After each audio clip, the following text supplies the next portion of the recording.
Assalamualaikum warahmatullahi wabarakatuh. Selamat siang untuk para Bapak dan Ibu pembahas dan juga narasumber yang sudah bergabung dan juga para peserta yang ikut bergabung dalam diskusi online kita pada siang ini.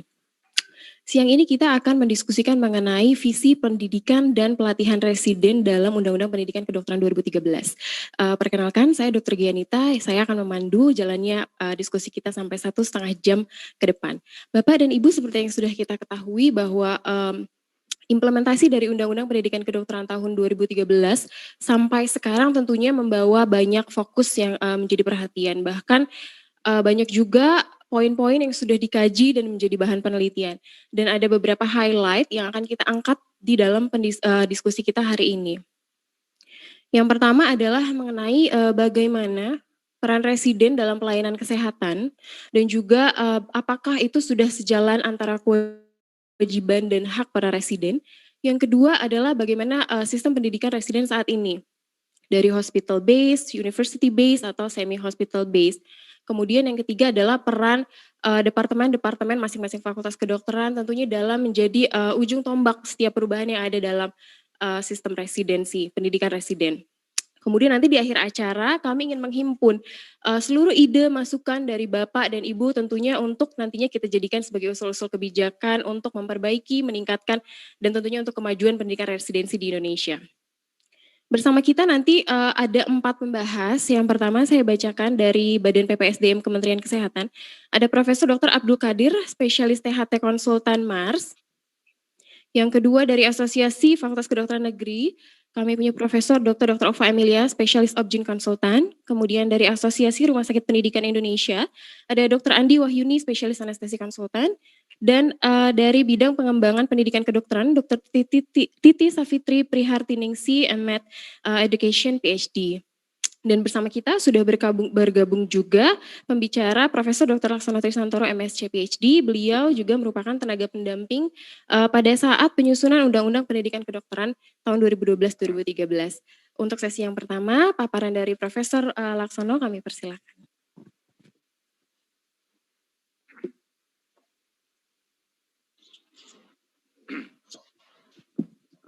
Selamat siang. Assalamualaikum warahmatullahi wabarakatuh. Salam sejahtera untuk kita semua. Terima kasih Mbak Gia. Jadi siang ini saya akan mencoba untuk memaparkan sebuah paper yang mungkin menarik untuk kita lihat. Ya, mohon slide-nya. Sudah, ya. Oke, ya di sini saya kebetulan dulu ya pada waktu undang-undang ini, Undang-Undang Pendidikan Kedokteran ya 2013 itu disusun, saya menjadi tenaga pendamping ahli yang bertugas selama hampir 2 tahun ya. Nah ini kita akan coba melihat dalam suatu perspektif yang ke belakang ya, kita akan coba cermati dan ini sebuah forum yang nanti kita tidak hanya sekali ini ya, Bu Gia ya, kita akan teruskan mungkin minggu depan sampai sistemnya itu mungkin juga berubah juga ya. Nah ada satu pertanyaan mengenai visinya ini, apa yang terjadi ya, jadi semua undang-undang tentunya punya visi ya, tapi apakah visi itu terjadi atau tidak, nah ini satu topik yang nanti kita bahas. Dan sekarang kalau kita lihat tentang visi dan realita ini, emang ada suatu realita yang sangat menarik, di mana residen itu seperti masih belum begitu jelas posisinya ya. Nah, saya akan bahas mengenai situasi residen dan riwayatnya dulu ya, mengapa ada undang-undang dan dokteran, kemudian yang kedua apa sebenarnya visinya ya. Nah ini, dan itu juga terkait pada debat yang sering muncul mengenai semi atau hospital base atau university base ya. Kemudian juga apakah visi dan menjadi realita. Sebagai pengantar, nah ini kita akan melihat pada konteks pandemi COVID ini ya, yang sekarang jadi ramai betul ya, dan residen juga sudah ada yang menjadi semacam korban ya, karena sakit dan ada yang meninggal ya. Kemudian juga masalah insentif yang masih terus diperjuangkan, dan ini menarik, Kemenkes juga sudah mengembangkan banyak pola insentif, di mana residen sudah masuk sebagai bagian dari tenaga kerja.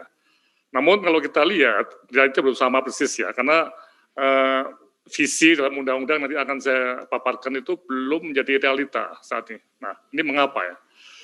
Nah, saya akan masuk dulu pada situasi saat ini dan juga riwayat masa lalu ya.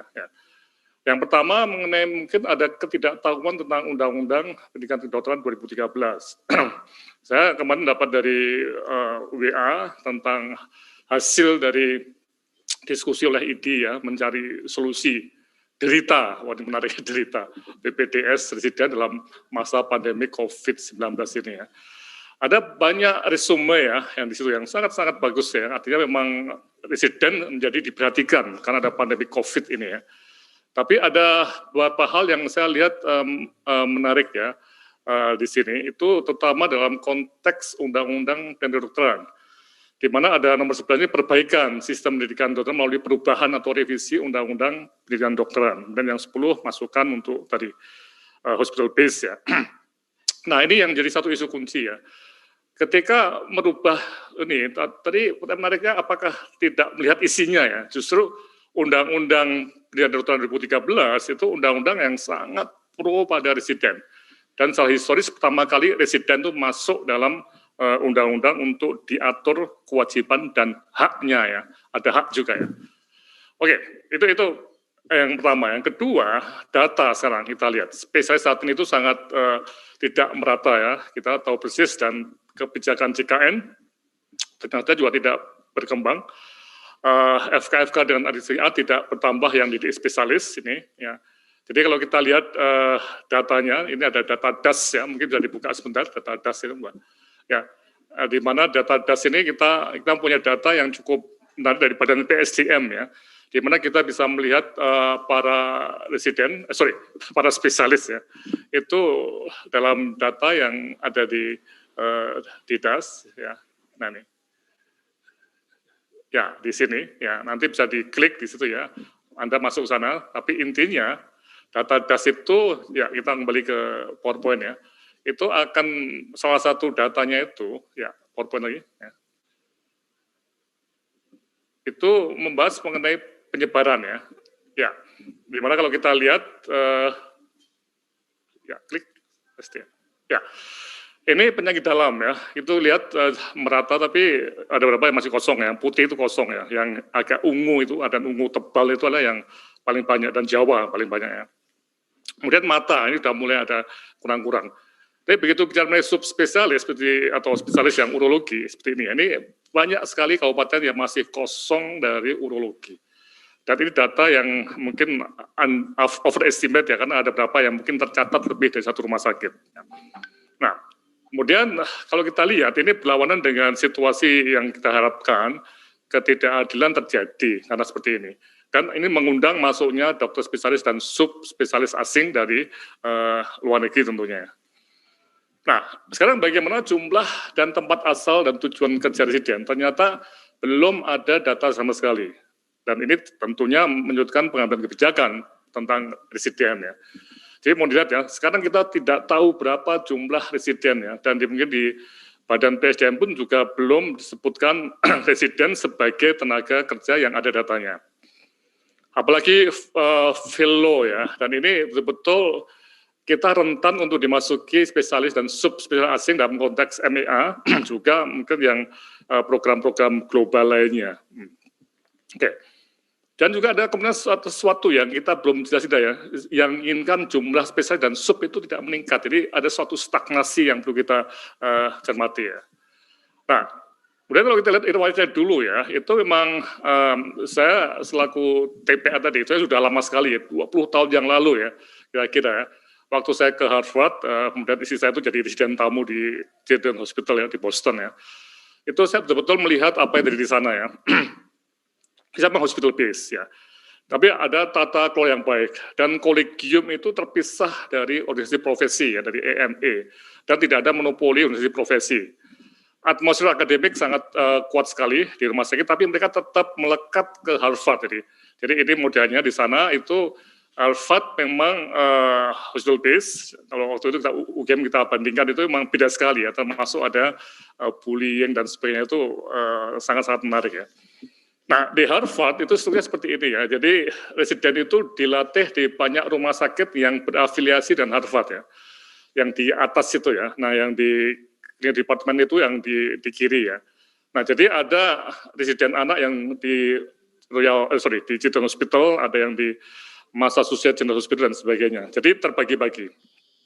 Ya, kemudian saya pernah menjadi ketua pengiriman residen ke Aceh dalam rangka tsunami, itu mengirim ratusan ke sana ya, dan juga ke NTT dalam kebijakan sister hospital di tahun 2010 sampai 15 ya. Nah, dalam program tersebut selalu saya mengalami problem dengan Pemda dan DPRD. Mereka mengatakan, Pak Laksono tuh residen kan masih sekolah, mereka kan siswa kok harus dibayar, mereka apakah mampu? Ya. Nah ini, jadi istilah residen tidak dikenal. Kemudian bahkan ada sebuah rumah sakit yang mengejar-ngejar residen karena dia pergi pulang dari kerja di situ ya, atau jadi belajar di situ ya, tapi belum bayar uang pendidikannya. Nah ini, jadi ada kesalahan konseptual secara sosiologis dan birokrasis bahwa residen dianggap sebagai siswa yang harus membayar, padahal bekerja. Jadi mereka itu bekerja. Oke.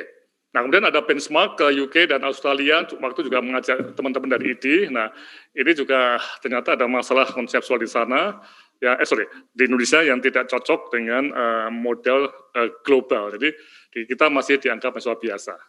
Nah, kemudian di awal tahun 2010 dengan pengalaman tadi, saya mencoba untuk masukkan isu ini ke RUU dan ternyata didukung oleh anggota DPR. Mereka sangat-sangat mendukung ya. Jadi ini menarik ya, anggota DPR itu paham betul. Oh itu bagus nih, Pak Alson ya. Tapi justru dapat tentangan dari beberapa dokter senior. Ini yang menarik nih. Jadi isunya itu cukup menarik ya. Nah, kemudian disetujui tadi menambah spesialis dan dokter layanan primer masuk di situ. Ini pasal undang-undang tadi. Dan didukung penuh, jadi tidak ada yang keberatan. Ya. Ini pasalnya, kita tahu semua ya, punya hak dan juga punya kewajiban. Haknya termasuk insentif ya ini. Nah, sekarang bagaimana pelaksanaannya? Nah, ini yang jadi masalah besar ya. Ternyata ada konflik sosiologis kultural dan juga masih ada yang katakan para senior sebagian, tapi ini kecil ya, nggak banyak ya. Sudah diberi ilmu kok minta dibayar. Dan rumah sakit tidak siap menjalankannya. Ada yang katakan tidak punya uang, ada yang katakan tidak ada hukumnya, dan sebagainya. Nah, jadi juga ada isu residen tertimbun oleh DLP ya, perdebatan mengenai DLP yang teman-teman ID nggak setuju, kemudian ingin mengganti ini juga ya. Tapi kalau mengganti undang-undang ini, jangan-jangan nanti mengganti revisi residen juga ini. Ya. Kemudian sampai COVID ini yang memaksa semua pihak mengacu kembali ke undang-undang pendidikan kedokteran. Nah, catatan pertama, setelah disahkan, kami di UGM mencoba membuat seminar, termasuk di FKUI pernah itu ya, tapi sangat skeptis pada orang-orang ya. Di UGM juga sangat skeptis. Kemudian dalam penelitian juga ternyata masanya banyak, tapi penelitian menunjukkan bahwa memang layak dibayar. Tapi tahun lalu itu Irjen dan BPK membatalkan pembayaran tadi. Nah, di tahun 2020 residen mulai dibela oleh banyak pihak nih, bahwa residen memang perlu hak dan kewajibannya. Kami juga meneliti banyak tesis di sini, bisa dibaca di sini ya, tentang residen. Kemudian sekarang kami juga meneliti di 3 hal tentang perbandingan negara, kemudian juga di Sajito dan juga dalam konteks COVID ini oleh M. Helmi ya. Nah ini yang nanti akan kita bahas ya Mbak Gia pada pertemuan-pertemuan mendatang tentang hasil-hasil penelitian ini. Oke ya.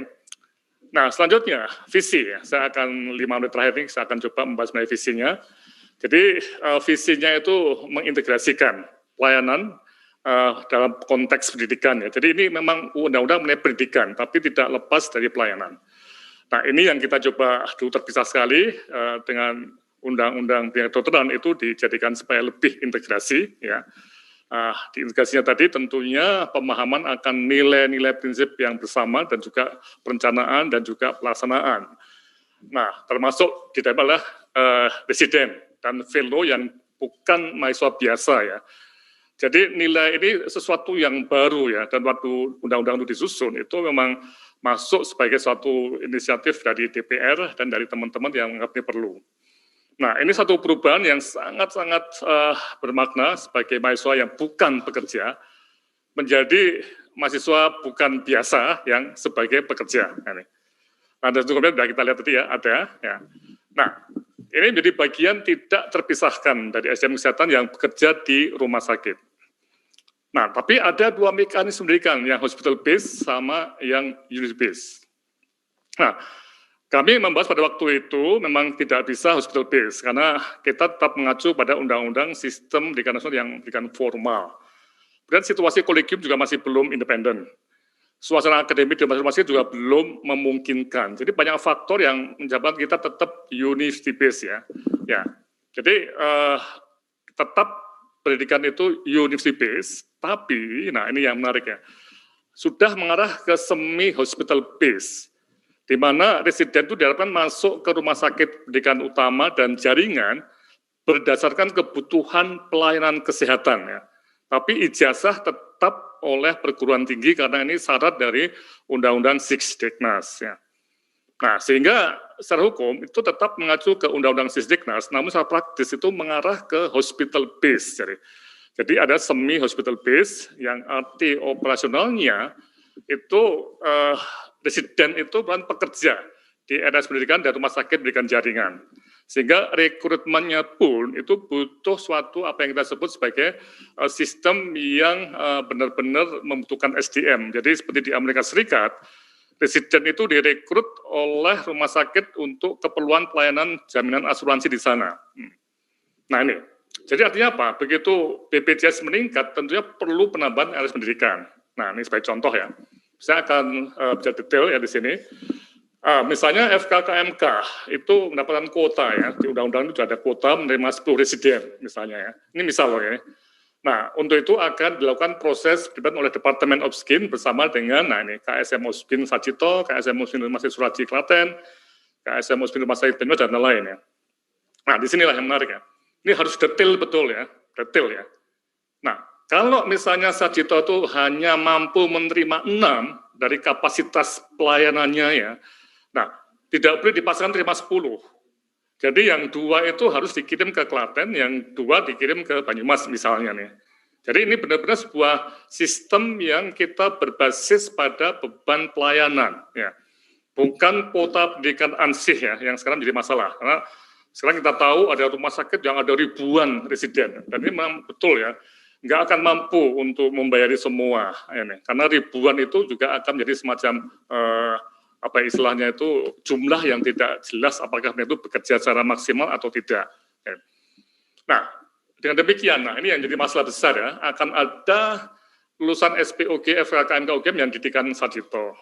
Kemudian juga ada yang didikan Suraji Klaten, dan ada juga yang didikan Banyumas. Nah ini menarik ya, seperti ada semacam model kayak di Harvard itu yang saya lulusan Harvard tapi pendidikannya di Royal Hospital, di Children's Hospital atau di Brigham Women Hospital dan sebagainya. Jadi ada hal seperti itu yang perlu kita cermati ya. Nah ini mirip di Harvard seperti itu, tapi ini konsekuensinya, nah ini di undang-undang itu juga membutuhkan penguatan dan sudah diatur mengenai dosen NIDK yang ada dalam sekarang ini sudah menjadi kegiatan yang dapat kita lihat sehari-hari ya. Nah di sinilah akan tapinya ya, visi ini belum dapat terrealisasi setelah 7 tahun pelaksanaan undang-undang ini ya. Presiden tetap belum jelas hak dan kewajibannya sampai sebelum COVID ini terjadi ya. Universitas sebagian yang disalahkan, walaupun saya pendidikan undang-undang pendidikan kedokteran sudah mengakomodir hospital base ya. Jadi ini memang sesuatu yang kita tidak bisa melompat dari university base langsung masuk hospital base itu tidak bisa. Tapi ada satu proses yang semi itu ya. Ya. Mengapa? Nah ini ada masalah kultural yang kita lihat ya, dan juga jaringan rumah sakit pendidikan belum maksimal dan peran serta departemen klinis itu belum berjalan penuh. Nah ini. Nah, penutup. Nah ini. Saya lihat bahwa visi yang ada itu sulit direalisasi karena hambatan berupa tradisi ya, pendidikan dan budaya organisasi yang sulit diubah ya. Masih bisa diubah tapi ya. Kemudian ketidaktahuan para pelaku kebijakan mengenai visi undang-undang pendidikan kedokteran dalam pendidikan residen. Kemudian juga yang sangat menarik, pandemik COVID ini menjadi momentum untuk mentaati Undang-Undang Pendidikan Kedokteran 2013. Nah, saya yakin kalau pelaksanaan undang-undang yang baik itu akan mendukung JKN. Ini sebagai penutup yang penting juga untuk JKN. Sehingga harapannya sebaiknya Undang-Undang Pendidikan Kedokteran dilaksanakan. Jangan diganti saat ini ya.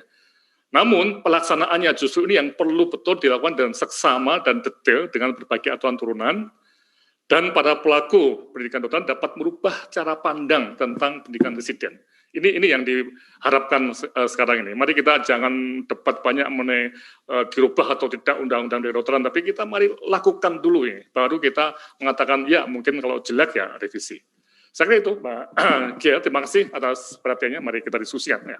Iya, baik. Terima kasih Prof. Laksono untuk paparannya yang sangat eye-opening mengenai kondisi residen saat ini.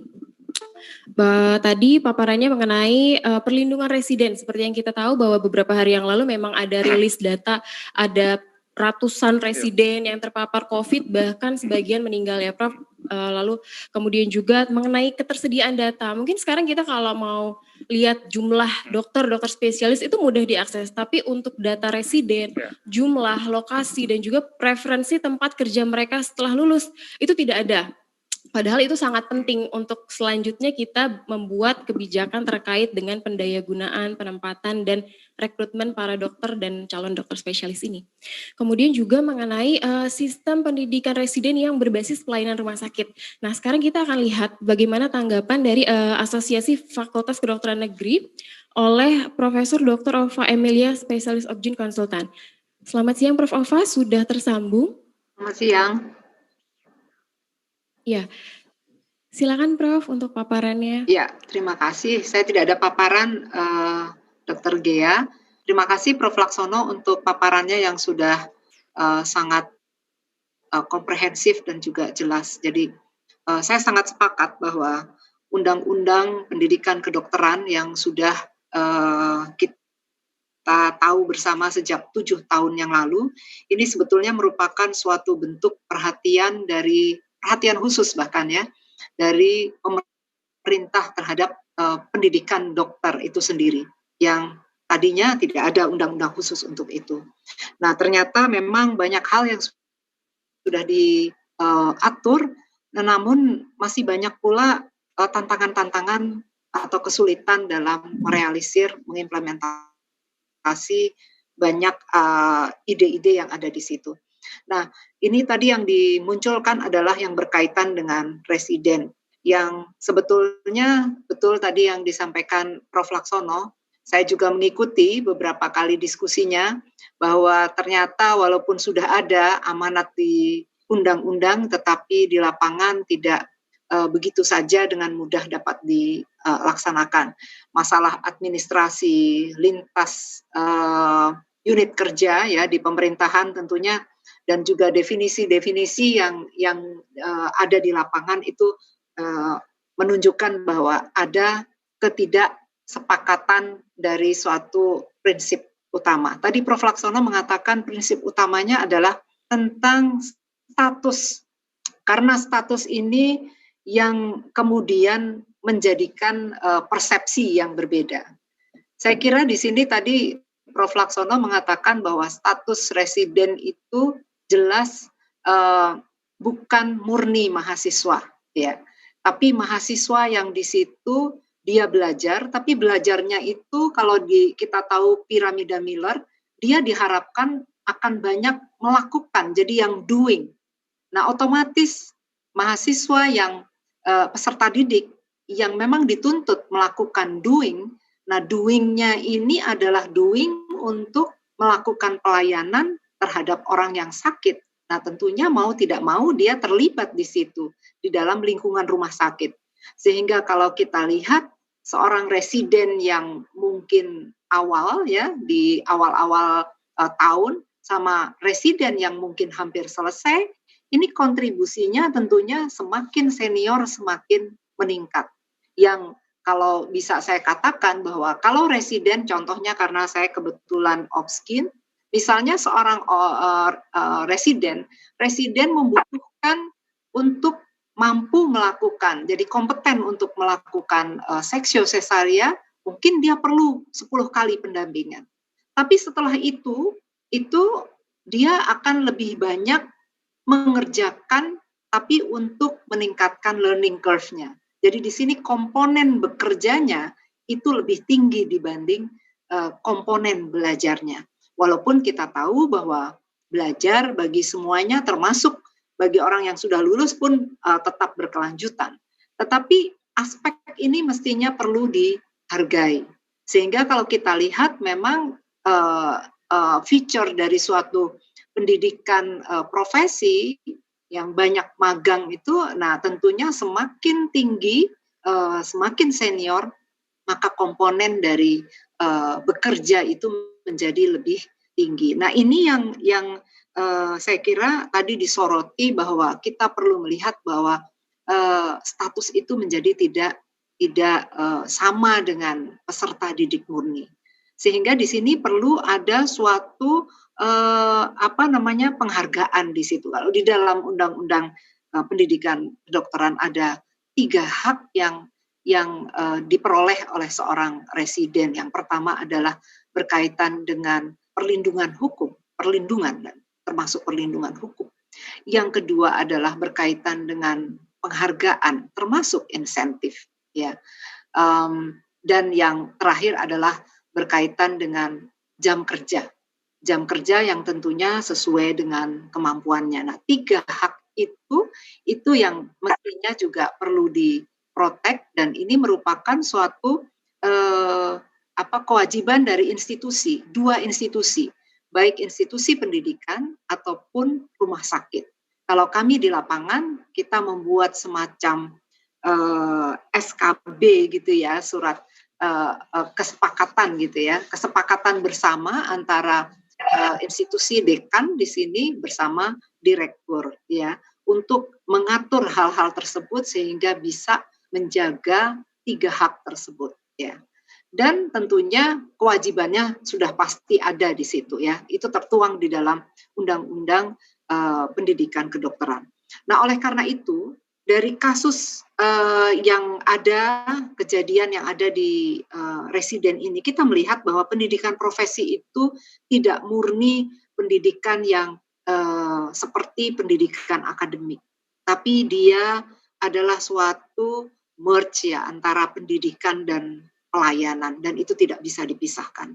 Oleh karena itu bahwa komponen untuk tadi yang Prof. Laksono mengatakan membuat suatu peta itu menjadi penting, karena kita ingin mengetahui balance antara yang dididik dengan kebutuhan di lapangan, sehingga peta atau data tersebut menjadi penting. Berapa yang perlu direkrut dan di mana distribusi itu harus ditempatkan. Ini merupakan tanggung jawab baik institusi pendidikan ataupun institusi pelayanan. Nah, kalau ini bisa dikomunikasikan dengan baik, dengan adanya data yang reliable, bahkan mungkin real time ya, tentunya ini akan menjadi semakin baik ya.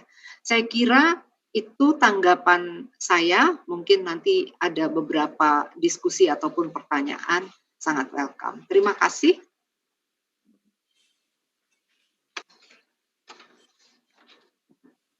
Baik, jadi tadi Prof. Ova sudah memberikan tanggapannya mengenai residen yang memang statusnya ini merupakan gabungan antara pendidikan dan juga pelayanan. Dan tadi ada beberapa hal yang menjadi kewajiban sekaligus tantangan bagi penyedia pendidikan layanan spesialis ini, yaitu dari perlindungan hukum, insentif, dan juga jam kerja.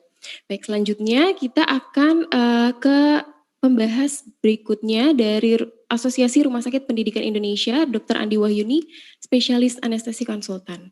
Selamat siang, Dr. Andi. Selamat siang. Iya, monggo tanggapannya dok, waktunya 10 menit. Terima kasih Dr. Dea, Prof. Laksono yang sudah memberi kesempatan kepada kita, ARSPI. Pertama-tama memang yang disampaikan Prof. Laksono ini adalah yang sangat penting yang kita bahas saat ini. Sebenarnya hal tentang residen ini sudah berkali-kali, saya kira saya beberapa kali ketemu dengan Prof. Ova di acara seperti ini membahas tentang residen.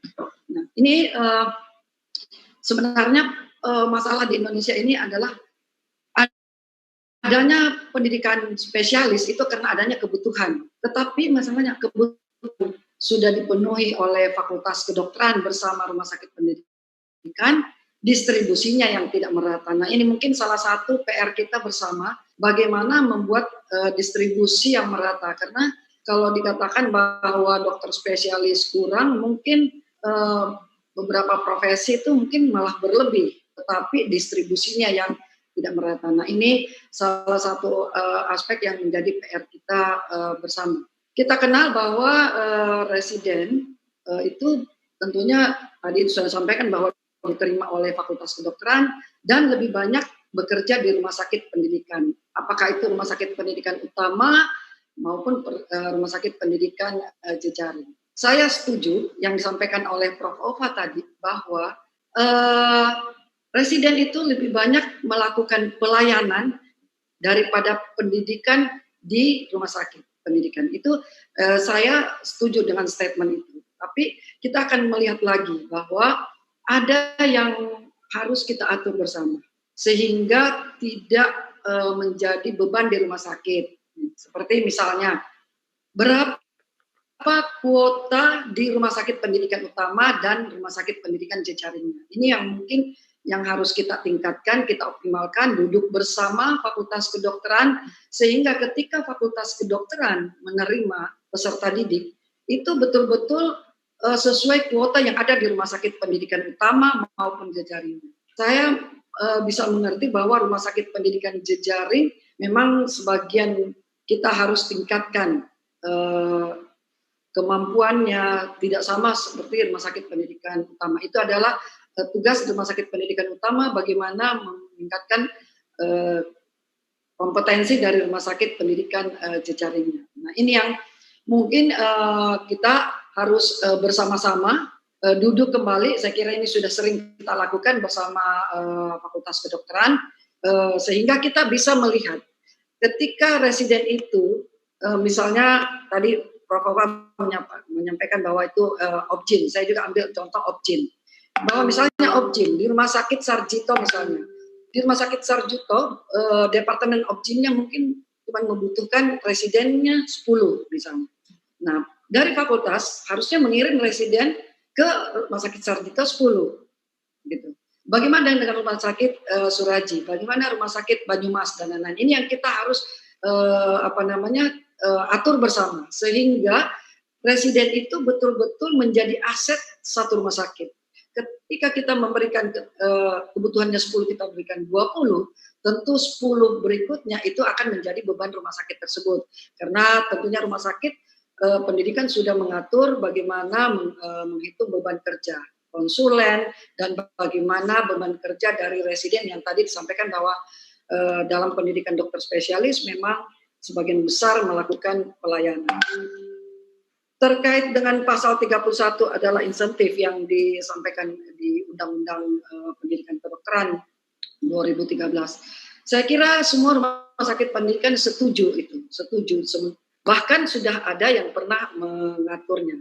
Di era COVID ini lebih terlihat lagi bagaimana beban, bagaimana menjadi objek penderita residen tanda kutip bahwa residenlah yang banyak terpapar dan lain-lain. Ini saya kira kita sudah beberapa kali membicarakan bagaimana perlindungan. Tadi disampaikan perlindungan hukum, perlindungan terhadap kesehatan residen sendiri.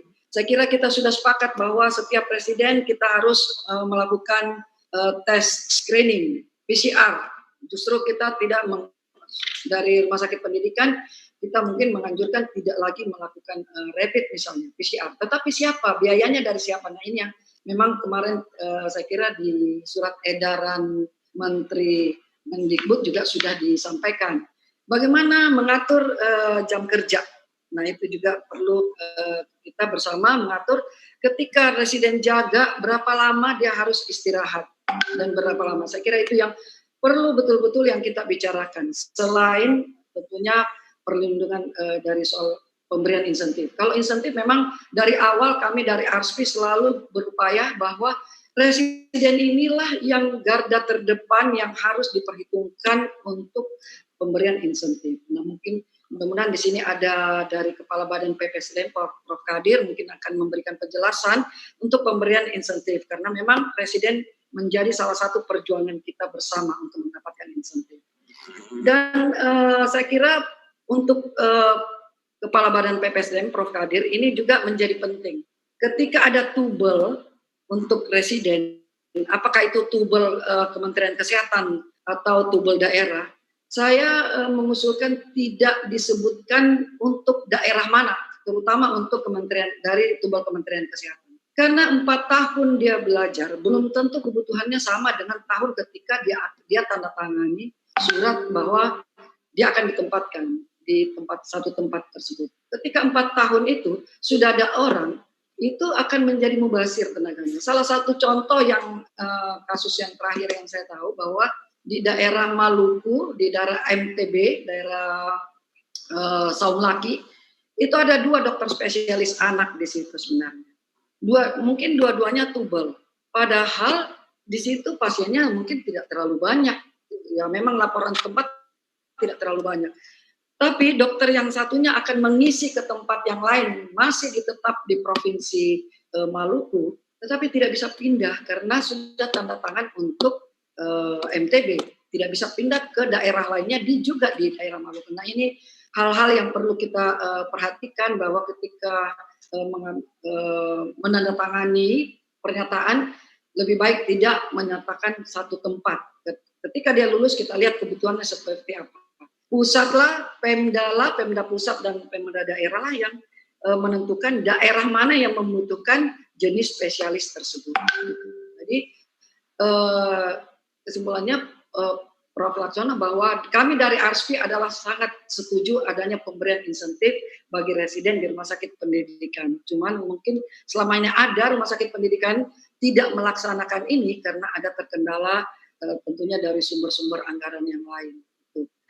Dan yang paling penting adalah perhitungan dari kemampuan rumah sakit pendidikan maupun jejaringnya sehingga Fakultas Kedokteran akan menempatkan sesuai kemampuan rumah sakit tersebut. Mungkin itu dari saya untuk sementara, mudah-mudahan nanti dalam diskusi kita lebih banyak lagi, lebih memperkaya lagi sehingga apa yang kita diskusikan di sini akan bisa diimplementasikan. Dan dari ARSPI sebenarnya sudah membuat satu buku panduan bagaimana peserta didik di rumah sakit pendidikan. Mungkin dalam minggu depan kami akan kirimkan ke seluruh rumah sakit pendidikan, Fakultas Kedokteran, dan panduan tersebut dibuat oleh ARSPI bersama dengan AIPKI dan MKKI. Saya kira itu saya sampaikan, Dr. Dea.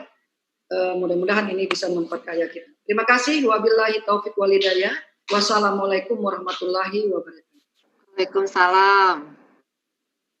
Terima kasih Dr. Andi Wahyuni untuk tanggapannya bahwa residen ini memang berada di garda terdepan dan berhak atas tambahan insentif. Juga bagaimana Fakultas Kedokteran bisa duduk bersama dengan rumah sakit jejaring dan juga rumah sakit pendidikan untuk sama-sama menghitung dan mempertimbangkan kebutuhan rumah sakit dan berapa juga residen yang dikirim sehingga akan menyeimbangkan dan juga menyesuaikan dengan polanya masing-masing rumah sakit.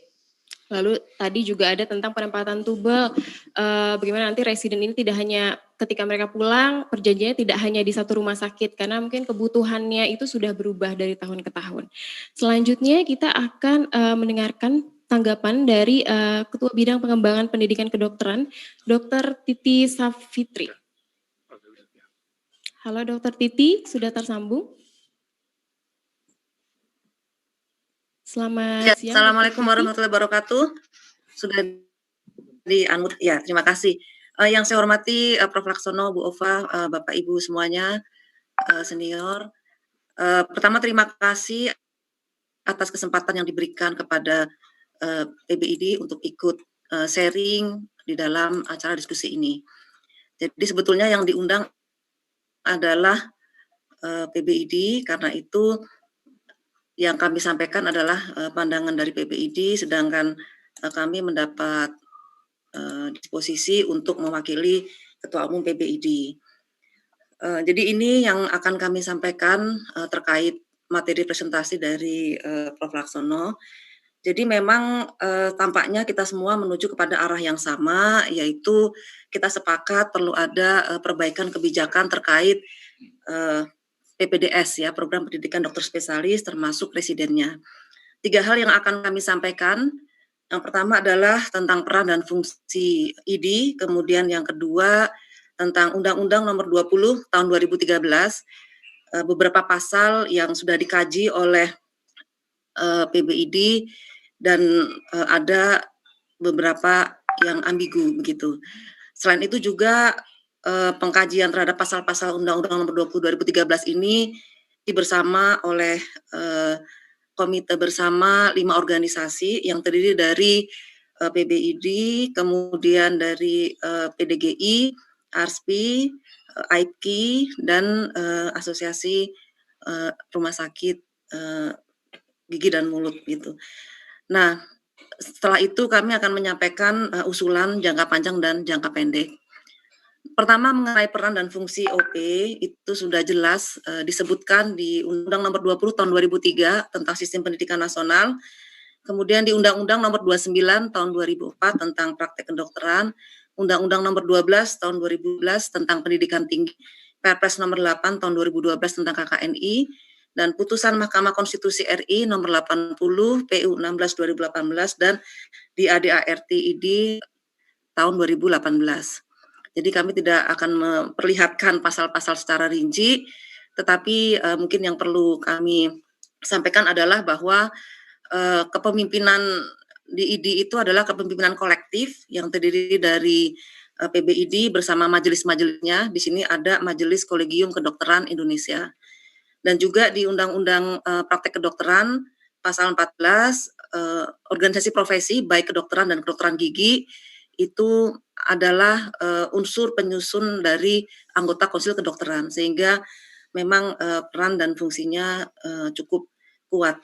Nah, data-data per 13 Agustus 2020 saat ini jumlah anggota ID adalah 180.076, jumlah dokter umum 143.308, jumlah dokter spesialis 36.768, jumlah kolegium 38, dan jumlah PPDS di seluruh Indonesia adalah 12.818 yang merupakan gabungan dari 241 prodi PPDS yang ada. Ini baru yang dari data PBID, tapi dari PDGI tentunya juga memiliki data tentang berapa jumlah PPDS-nya.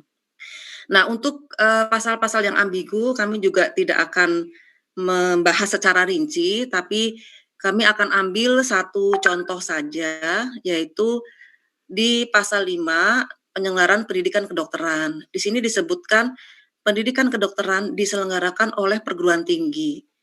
Dan peran Kementerian Kesehatan itu ada di pasal 3, penyelenggaraan pendidikan kedokteran, jadi penyelenggara pendidikan kedokteran di bidang kementerian yang menyelenggarakan urusan pemerintahan di bidang pendidikan dan berkoordinasi.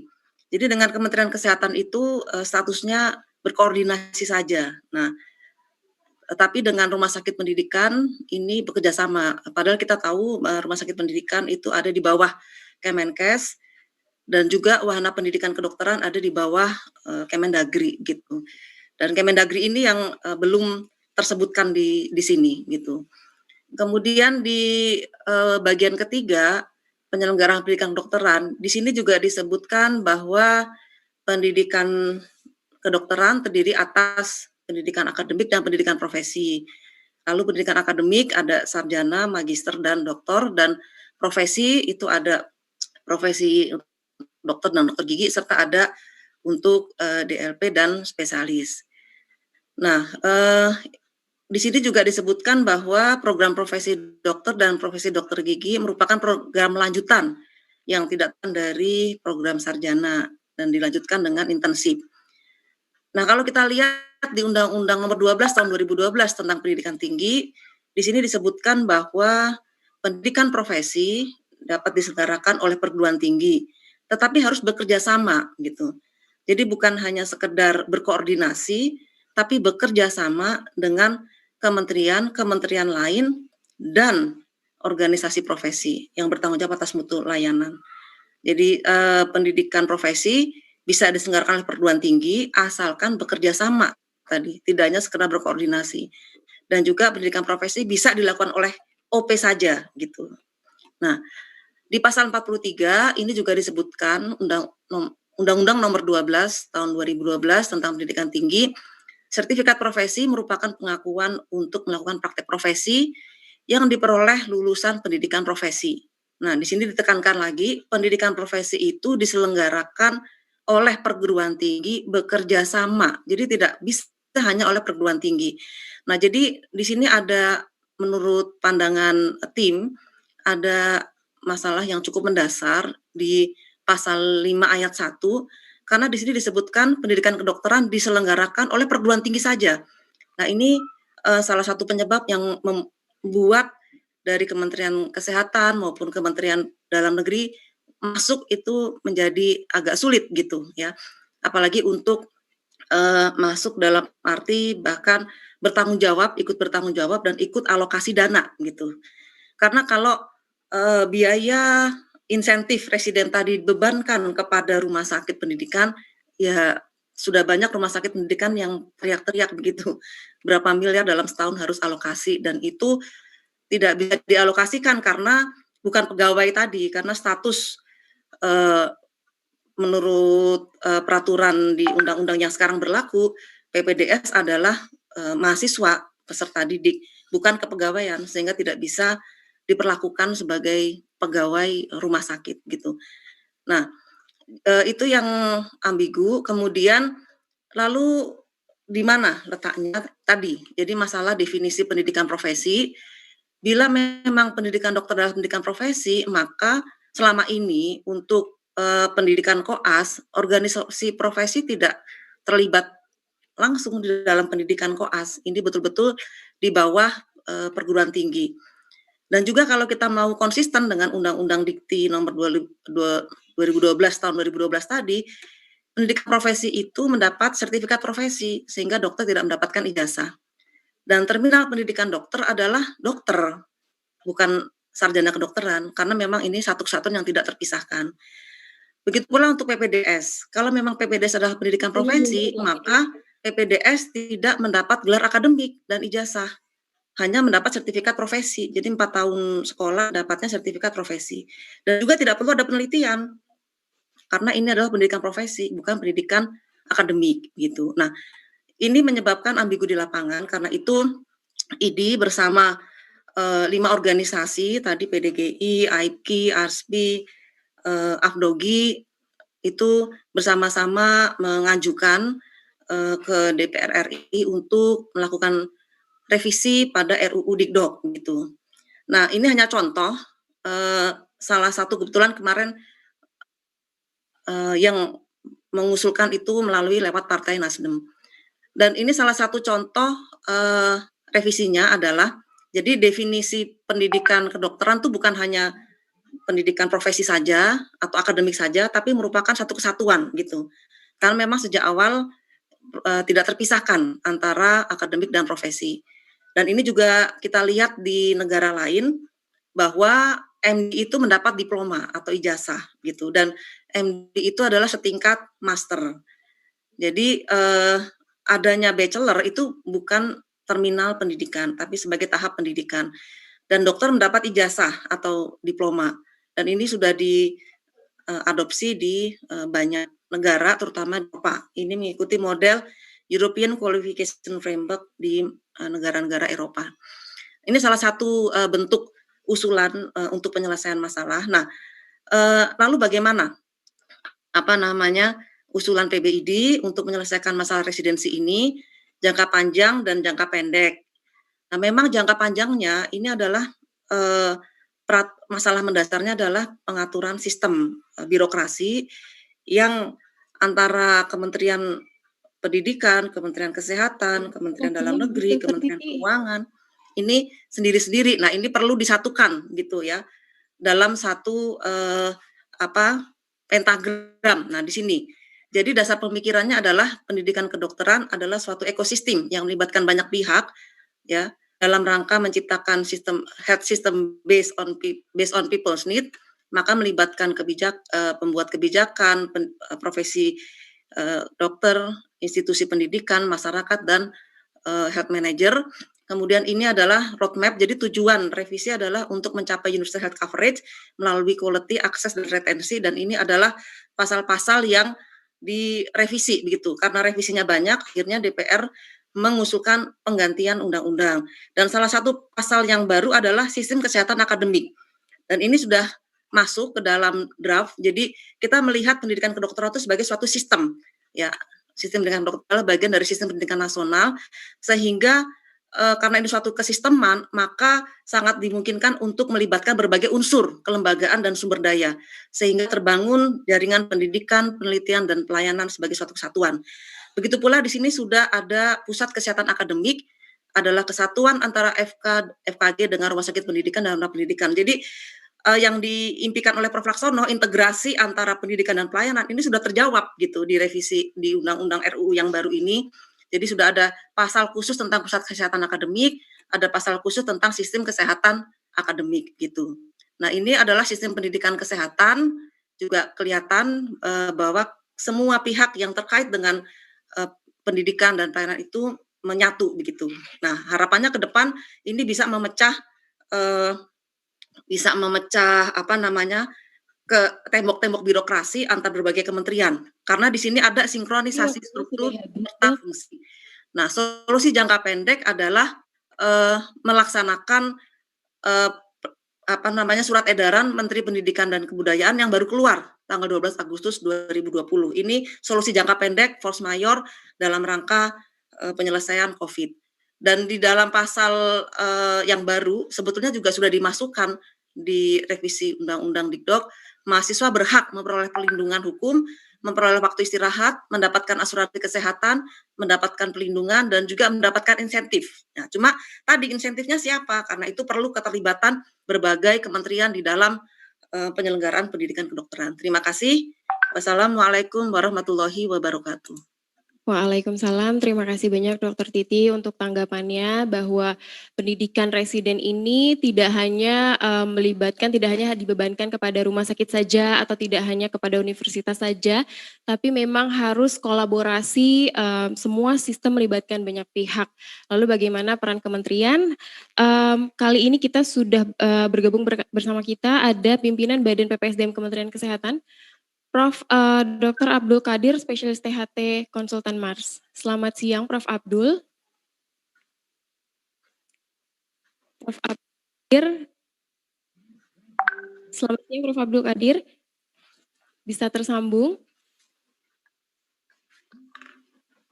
Bisa di-unmute, Prof? Belum terdengar suaranya.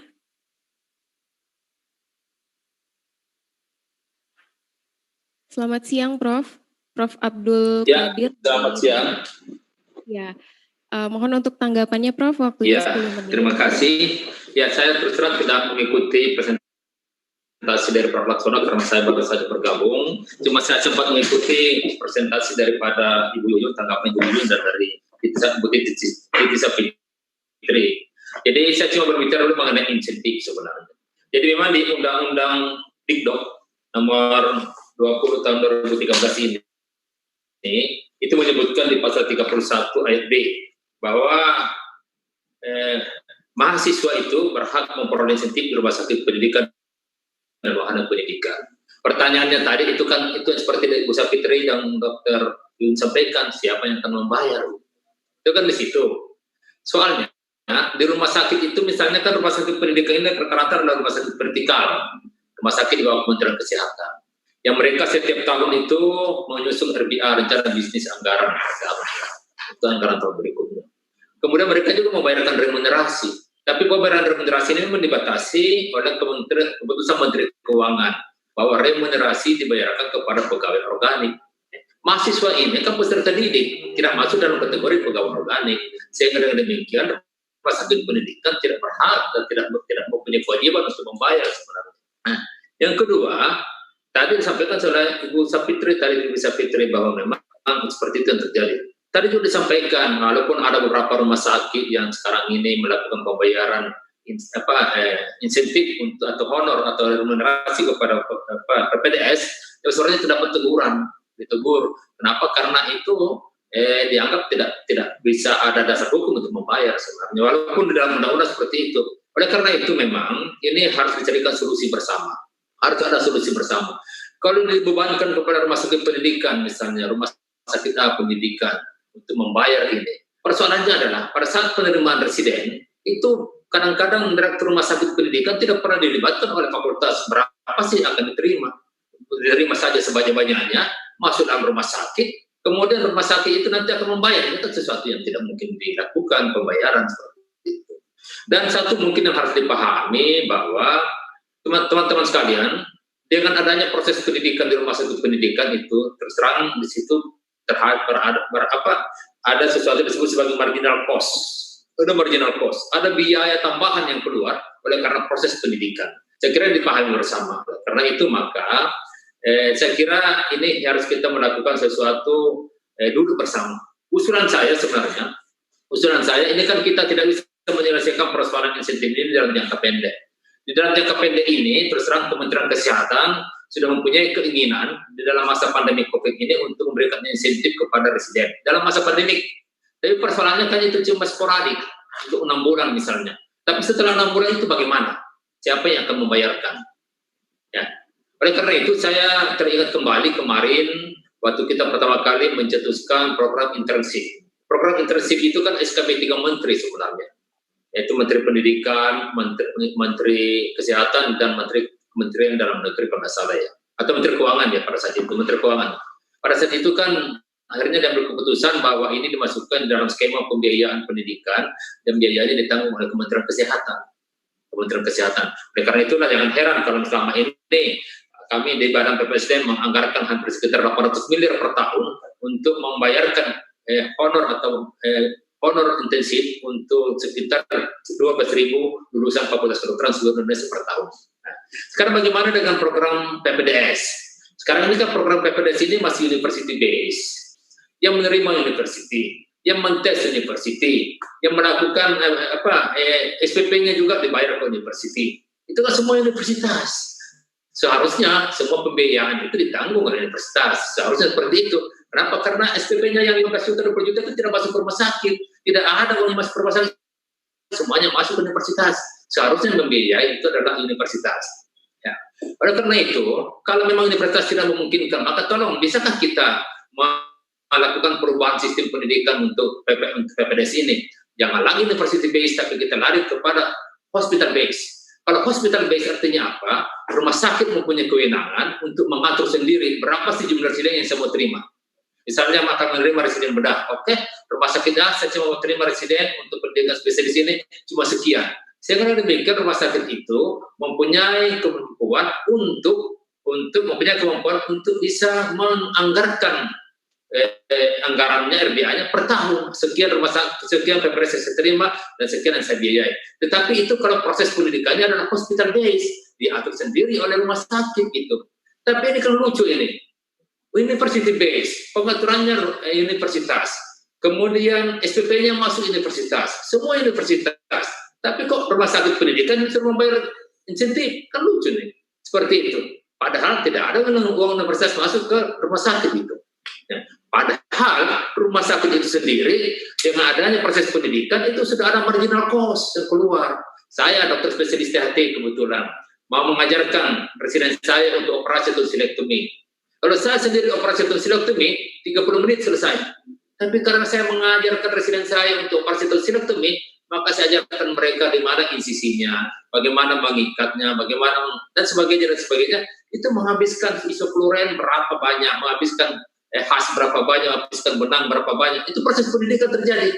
Sehingga dengan demikian terjadi dan disebut sebagai marginal cost terjadi di situ. Itu semua tidak dihitung oleh pihak universitas bahwa di situ ada biaya seperti itu. Nah, ini yang seharusnya oleh karena itu kita mengusulkan ini haruslah penyelesaian komprehensif, penyelesaian jangka panjang. Dan satu usulan penyelesaian jangka panjang adalah kita akan mengacu kepada hospital base. Kalau ini diterima, maka rumah sakit termasuk pendidikan yang di bawah Kementerian Kesehatan itu bisa mengatur dan mengusulkan kepada Badan PPSDM bahwa kami membutuhkan tambahan anggaran sekian untuk mendidik residen di rumah sakit kami. Nah, kalau itu yang terjadi, maka Kementerian Kesehatan bisa menyusun anggaran. Berapa anggaran yang dibutuhkan untuk pendidikan itu? Kita telurkan anggaran, sehingga anggaran PPSDM akan besar, oleh karena kita membiayai pendidikan untuk residen seperti itu. Saya kira itu yang pertama. Yang kedua, memang kita harapkan sebenarnya bahwa ya kami di Badan PPSDM dalam ini Kementerian Kesehatan sebagai user atau pengguna daripada lulusan-lulusan Fakultas Kedokteran ini termasuk para dokter spesialis itu sangat membutuhkan percepatan program atau percepatan program pendidikan spesialis itu.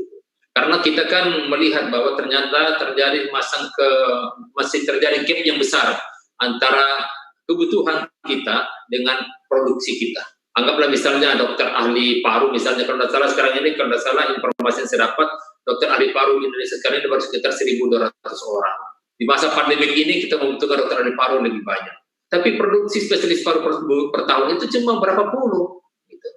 Anggaplah misalnya sekarang ini jumlah rumah sakit saja kita hitung supaya gampang menghitungnya.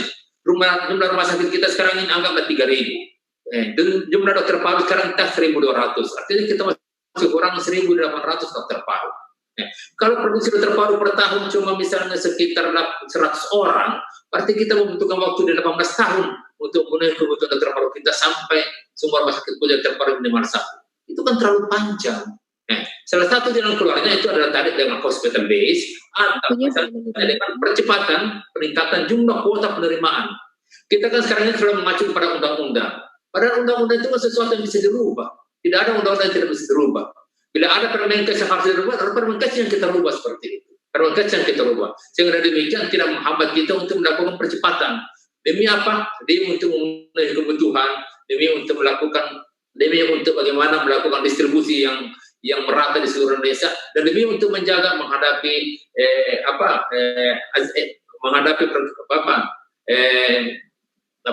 ekonomi ASEAN yang nantinya dokter asing akan masuk ke kita, misalnya seperti itu.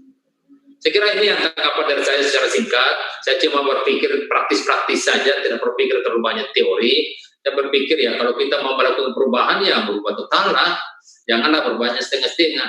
Sekarang rumah sakit pendidikan itu untuk membayar insentif, dari mana uangnya? Sekarang apalagi di masa pandemi begini, jangankan insentif untuk residen, remunerasi saja mereka tidak bisa bayar, listrik saja mereka tidak bisa bayar, apalagi mau membayar lagi itu residen. Ya. Di sisi lain kok SPP-nya kemana? UKT-nya itu kemana? Apakah UKT-nya masuk ke rumah sakit pendidikan? Atau masuk kemana UKT-nya? Masuk ke universitas. Apakah uang UKT yang masuk ke universitas itu pernah tidak disumbangkan kepada rumah sakit pendidikan? Masih tanda tanya. Kalau kita ingin mengimplementasikan dan melaksanakan undang-undang pendidikan dokter ini secara kafah, secara keseluruhan, tolong baca di undang-undang bahwa pembiayaan pendidikan kedokteran adalah tanggung jawab bersama antara Kementerian Kesehatan, Kementerian Pendidikan, Kementerian Negeri dan sebagainya. Tanggung jawab bersama, bukan tanggung jawab rumah sakit pendidikan begitu. Tanggung jawab bersama. Gitu. Kalau tanggung jawab bersama, ada dong berapa sih andilnya nih universitas untuk membantu rumah sakit pendidikan.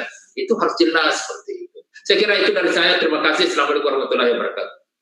Waalaikumsalam, terima kasih Prof untuk tanggapannya. Itu tadi dari Prof Kadir dari PPSDM Kementerian Kesehatan mengenai pembagian peran antara universitas, rumah sakit pendidikan dan juga Kementerian Kesehatan dalam pembagian insentif untuk residen dan bagaimana nantinya penerimaan residen ini bisa disesuaikan dengan kebutuhan masing-masing rumah sakit. Baik, bagi para peserta yang ingin mengajukan pertanyaan bisa melalui chat dan saat ini kita berikan kesempatan untuk para pembahas dan narasumber untuk memberikan tanggapannya. Mungkin mulai dari Prof. Laksono, tanggapannya Prof. Terima kasih atas semua tanggapan, menarik sekali ya. Jadi dari banyak tanggapan ini saya satu hal ya, menjadi kunci itu mengenai kembali pada hospital base atau university base ya, di mana secara hukum kita masih university base ya, karena kita mengacu ke Undang-Undang Sisdiknas ya. Namun tadi seperti katakan Pak Kadir ya, Prof Kadir ya. Soalnya begini Prof Kadir ya, jadi kita dalam situasi ini itu bisa semi hospital based. Mungkin tadi Prof Kadir nggak ikutan ya, tentu saya. Semi Pak, semi ya. Nah ini artinya apa? Tadi betul. Saya kira semua sepakat ini, Bu Ova, Bu Andi juga Pak Kadir ya, Prof Kadir bahwa rekrutmen dari residen itu memang harus ditentukan oleh rumah sakit pendidikan. Nah, ini penting sekali. Ini sekali lagi ini praktek global, Pak ya. Jadi rumah sakit pendidikan, residensi tadi ya, itu juga butuh residen. Residen itu dibutuhkan sekali. Dan riset kami di beberapa rumah sakit itu membuktikan bahwa kalau residen itu ditarik dari sistem pelayanan di rumah sakit itu bisa kolaps karena memegang kunci dalam proses pelayanan. Kalau koas tidak, koas bisa ditarik. Tapi kalau residen, misalnya di RSCM, di bagian peneliti dalam atau bedah di Sarjito itu tinggi sekali. Ini bukti dari penelitian. Sehingga memang kedepannya ini memang sesuatu yang di visinya Undang-Undang Dikdok 2013 itu masih belum berjalan. Itu adalah bagaimana rumah sakit pendidikan itu menetapkan kebutuhan residennya. Dan kebutuhan ini termasuk di dalamnya adalah berapa biaya atau insentif yang akan diberikan oleh rumah sakit tadi ke residennya. Dan ini persis sama dengan apa yang ada di Amerika Serikat. Ini teorinya jalan di sana, tapi kita nggak jalan. Ya. Oke ya. Nah, kemudian untuk yang SPP, saya kira ini nanti mungkin Bu Ova bisa menjelaskan ya. Saya tidak yakin apakah SPP itu semuanya masuk ke universitas. Saya yakin sebagian itu masuk ke rumah sakit juga ya. Saya melihat di Sarjito itu pernah dapat dana cukup banyak dari FK ya. Jadi ini sebenarnya sesuatu yang bisa dibahas dan sekarang BPK dan Irjen pun juga sedang membahas hal ini ya. Tapi sekali lagi saya kembali pada inti rekrutmen. Saya sepakat dengan semua pembahas bahwa rekrutmen itu harus ditetapkan oleh rumah sakit pendidikan. Ya. Butuhnya berapa dan konsekuensinya rumah sakit pendidikan harus membayar dari jasa pelayanannya. Karena mereka melayani ini. Ini satu hal yang sangat kunci dari apa yang ada di Undang-Undang Dikdok 2013. Kalau ini tidak jalankan, kita akan terus seperti ini. Oke, terima kasih. Ya. Terima kasih Prof. Laksono. Dari Prof. Ova, mungkin Prof ada tanggapannya terkait tadi dana yang masuk dari residen begitu? Ya, terima kasih kesempatannya Dr. Gea. Tadi berkaitan dengan SPP, betul bahwa memang untuk pendidikan profesi ini yang utama itu adalah prodi. Jadi sebagian besar dana itu masuknya adalah ke prodi. Dan yang dihitung di dalam biaya SPP yang dibayarkan oleh residen itu adalah biaya yang berkaitan dengan proses pendidikan. Yang itu dipegang oleh prodi dan prodi itu ada di rumah sakit. Jadi kalau misalnya tadi dikatakan tidak dibayarkan ke rumah sakit secara uang langsung, transfer uang langsung itu memang bukan seperti itu. Tapi dalam bentuk misalnya untuk pelatihan, untuk mendukung misalnya seminar, pengadaan seminar ya, untuk mungkin mengadakan suatu alat-alat yang berkaitan untuk simulasi ataupun untuk pendidikan keterampilan ya, itu yang dilakukan untuk yang demikian. Termasuk juga ada berbagai infrastruktur yang mungkin bahan habis pakai yang dipakai oleh peserta didik yang sebagian besar dilakukan di situ. Betul memang Prof. Laksono, kalau kita lihat bandingkan antara unit cost yang pernah dihitung oleh Kementerian Kesehatan dan Kemendikbud ya bersama yang dikeluarkan untuk pendidikan residen dibandingkan dengan UKT yang dibayarkan residen ini yang bervariasi antara 5 juta sampai 25 juta per semester itu kalau tidak salah mungkin Bu Andi nanti bisa mengkoreksi, kalau tidak salah sampai katanya 60 juta per semester, sebetulnya realnya kalau dihitung. Nah artinya itu bukan hanya biaya langsung, tapi biaya juga biaya tidak langsung. Mungkin juga berkaitan dengan semua yang terlibat di dalam pendidikan selama di rumah sakit. Oleh karena itu mungkin tadi yang disampaikan oleh Prof. Kadir, saya kira ini harus dilihat secara bersama-sama. Jadi kita juga harus melihat bahwa bagaimana kesiapan dari rumah sakit. Kalau tadi dikatakan hospital base ya.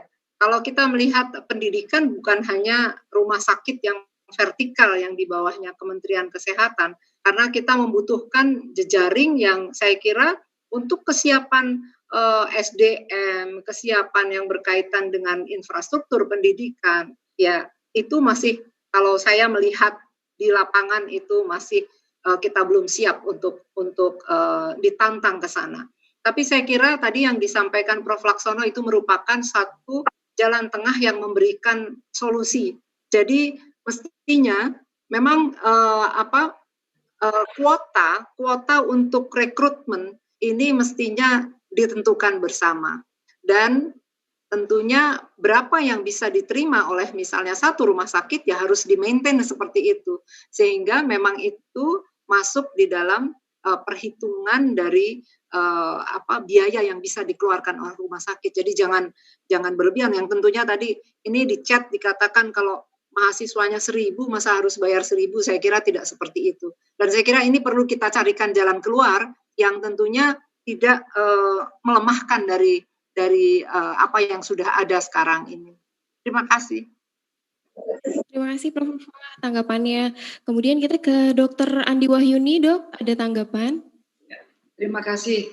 Jadi seperti yang saya sampaikan sebelumnya adalah adanya pendidikan dokter spesialis ini karena adanya kebutuhan tentunya. Kebutuhan adalah pelayanan spesialistik untuk seluruh daerah di Indonesia termasuk daerah perifer. Itu. Jadi memang data ini yang kita perlukan. Berapa sih sebenarnya dokter spesialis ini dibutuhkan? Nah, ketika ada data dari pemerintah daerah dan pemerintah pusat berapa kebutuhannya, tentunya tempat produksinya adalah Fakultas Kedokteran dan bersama Rumah Sakit Pendidikan. Nah, tadi yang disampaikan bahwa dan maupun dari Prof. Laksono, Prof. Kadir, cuma menyampaikan bahwa memang yang disampaikan juga Prof. Ova bahwa memang kenyataannya selama ini sebagian saja Fakultas Kedokteran memang ada yang berkontribusi yang dikatakan oleh Prof. Kadir bahwa tidak memberikan ke Rumah Sakit Pendidikan. Walaupun tadi Prof. Ova menyampaikan bahwa itu sebenarnya ada di KPS. KPS itu ada di rumah sakit. Tetapi dalam kenyataannya tidak semua Fakultas Kedokteran dan Rumah Sakit Pendidikan menyadari hal ini. Tadi juga disinggung bahwa Prof. Ova, memang ARSPI pernah mencoba menghitung unit cost per peserta didik per semester. Itu range-nya adalah dari 35 sampai 60 juta per semester per residen. Gitu. Itu di rumah sakit. Memang kita hitung masih di Rumah Sakit Pendidikan Utama. Nah, inilah menjadi tadi saya sampaikan bahwa kalau saja Rumah Sakit Pendidikan itu menerima sesuai kemampuan rumah sakit, artinya tadi disampaikan oleh Prof. Laksono, rekrutmen Rumah Sakit Pendidikan bersama Fakultas Kedokteran menetapkan berapa yang akan diterima objin, bedah dan seterusnya, itu akan menjadi aset, gitu, aset rumah sakit. Tetapi dalam pelaksanaan selama ini kadang dilibatkan, mungkin hampir sebagian kecil memang Rumah Sakit Pendidikan belum merasa terlibat langsung. Nah, ini yang perlu kita perbaiki ke depan sehingga semua residen yang ada di Rumah Sakit Pendidikan akan menjadi aset rumah sakit, akan melayani sesuai beban kerja ya yang ada di rumah sakit itu. Dan tentunya kita tidak lupakan adalah rasio pendidik dan peserta didik itu harus kita jaga demi kompetensi yang tercapai. Jadi ini saya kira yang kata kuncinya bahwa memang kita harus optimalkan kembali kebersamaan Fakultas Kedokteran bersama Rumah Sakit Pendidikan untuk menentukan berapa peserta didik. Lalu apa saja yang dibutuhkan peserta didik? Dalam visitasi Rumah Sakit Pendidikan, kalau kita melakukan bersama Kementerian Kesehatan, juga bersama AIPKI dan ARSPI, salah satu yang kita nilai di lapangan, berapa kontribusi Fakultas Kedokteran ke Rumah Sakit Pendidikan? Bagaimana cara penerimaan residen di setiap bagian oleh Rumah Sakit Pendidikan? Apakah sudah duduk bersama-sama dengan Fakultas Kedokteran? Memang sebagian besar mengatakan bahwa kita belum terlibat, tapi begitu diberikan residen 20, terima 20. Nah, inilah mungkin kita harus duduk lagi bersama. Bukan berarti produksi misalnya harus dikurangi karena kemampuan, tidak. Karena kita cukup banyak jejaring. Di Indonesia 386 rumah sakit yang dipakai pendidikan. Gitu. Sebagian memang dipakai pendidikan S1 saja dan sebagian residen. Tetapi inilah yang perlu kita tingkatkan khususnya residen. Dan memang ini pekerjaan kita ke depan bersama dan kita harus duduk bersama dan harus ada hasil yang konkret bersama karena ini rapat yang kesekian kalinya kita bicara ini tetapi belum juga dilakukan implementasi di lapangan. Saya kira itu ya dari saya. Terima kasih. Terima kasih dokter. Kita ke Dr. Titi Savitri, Dok. Ada tambahan, Dok? Iya, baik. Terima kasih. Saya pikir semuanya sepakat, para pemateri maupun pembahas, bahwa kita ingin perbaikan. Hanya memang biasalah ya, ada berbagai pandangan dari mana kita memulai perbaikan. ya, ada dari hulu atau di hilirnya gitu. Nah, kalau tadi sudah kami sampaikan, PBID dan 5 organisasi lain itu beranggapan dari hulunya yang harus kita perbaiki gitu. Karena di Undang-Undang Dikdok yang 2013 disebutkan penyelenggara pendidikan kedokteran adalah perguruan tinggi. Ya sudah, jadi perguruan tinggi tanggung jawab. Nah, kita ubah saja kalau memang ini ternyata sulit. Penyelenggara pendidikan kedokteran adalah Kementerian Pendidikan, Kementerian Kesehatan, Kementerian Dalam Negeri, Kementerian Keuangan, Kementerian Pertahanan, kan juga ada rumah sakit Angkatan Darat, rumah sakit Angkatan Laut yang digunakan untuk pendidikan, dan juga Bappenas. Jadi memang karena filosofi dari RUU Dikdok yang baru 2020 adalah sistem pendidikan kedokteran itu bagian dari sistem ketahanan kesehatan nasional, ya, sehingga tidak bisa kita hanya melihat satu aspek saja pendidikan, tapi ini adalah satu kesatuan. Sehingga tetap usulnya kalau untuk perbaikan jangka pendek kita di hilir, kita bermain tadi mengubah aturan-aturan teknis itu bisa, tapi memang tidak bisa long term, tidak bisa sustain gitu. Tadi Prof. Kadir mengatakan sementara ada dana untuk 6 bulan karena pandemi, tapi ke depan bagaimana? Nah, kalau ini diselenggarakan bersama, maka mungkin bisa ada alokasi khusus dari APBN untuk penyelenggaraan pendidikan kedokteran, karena memang ini bagian dari sistem ketahanan kesehatan nasional. Jadi filosofi RUU Dikdok yang baru adalah sistem pendidikan kedokteran bagian dari sistem ketahanan kesehatan nasional. Sehingga perlu perbaikan jangka panjang, penggantian RUU Dikdok, dan juga untuk jangka pendek memang hal-hal teknis tadi bisa dimungkinkan ada terobosan aturan force majeure karena COVID gitu ya. Menteri Pendidikan juga sudah mengeluarkan surat edaran bahwa penyelenggaraan PPDS di diskon ya, dipotong 25% sampai 50%, dan kemudian ada insentif bagi semua dokter termasuk PPDS yang terlibat. Tapi sekali lagi ini sifatnya jangka pendek. Nah, sehingga kita memang perlu bersepakat semua pihak ke arah solusi yang lebih long term, yang lebih sustain, ke arah jangka panjang, yaitu kita perlu RUU Dikdok yang baru, dan disitulah kita masukkan semua yang menjadi permasalahan sekarang itu. Kalau hulunya sudah kita ubah, maka kita ke bawah, ke hilir, itu akan memudahkan untuk bekerja sama dari berbagai lembaga tadi gitu. Jadi karena jadi kesulitan untuk tadi Kementerian Kesehatan untuk masuk karena terhalang di Undang-Undang Dikdok yang sekarang. Baik, terima kasih. Assalamualaikum warahmatullahi wabarakatuh. Baik, terima kasih Dr. Titi. Kita kembali lagi ke Prof. Kadir. Prof, bagaimana tanggapannya tadi mengenai alokasi khusus untuk pendidikan kedokteran ini? Ya, jadi seperti yang saya sampaikan tadi bahwa memang seperti Pak Tertib Fitri tadi sampaikan bahwa kita ingin penyelesaian ini adalah penyelesaian komprehensif yang sustainable dan jangka panjang. Janganlah penyelesaian sifatnya sporadik jangka pendek. Terus terang, Kementerian Kesehatan sekarang ini mengajukan anggaran ke Kementerian Keuangan untuk mendapatkan izin prinsip pembiayaan pendanaan insentif semua PPDS untuk 6 bulan ke depan. Itu sekitar 1,1 triliun. Data yang kami dapatkan agak berbeda dengan Dr. Fitri tadi. Jumlah residen sekarang ini adalah 13.369 orang. Bukan 20, tapi 13.369 karena mungkin ada penerimaan mahasiswa baru kan per 1 Juli itu. 13.369 dikali 12.500 dikali 6 bulan. Itu mendekati 1 triliun kalau itu hitungan kami kemarin. Itu dananya disiapkan Kementerian Kesehatan. Ini dalam rangka masa pandemi COVID. Tetapi itu kan jangka pendek, sporadik. Pertanyaannya nanti kan pasti mereka akan bertanya lagi, setelah Desember itu bagaimana lagi? Itu kan pertanyaan.